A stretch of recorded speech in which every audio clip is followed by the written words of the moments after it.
कल सुबह सुबह के टाइम दादी ने मुझे बताया कि आज घर में फूफा जी आने वाले हैं।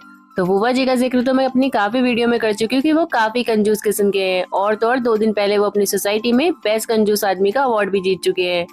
तो आज ये बात सुनने के बाद फाइनली मैंने भी डिसाइड कर ही लिया था कि आज फूफा जी को आने दो, आज तो उनको बढ़िया ही मजा चखाऊंगी।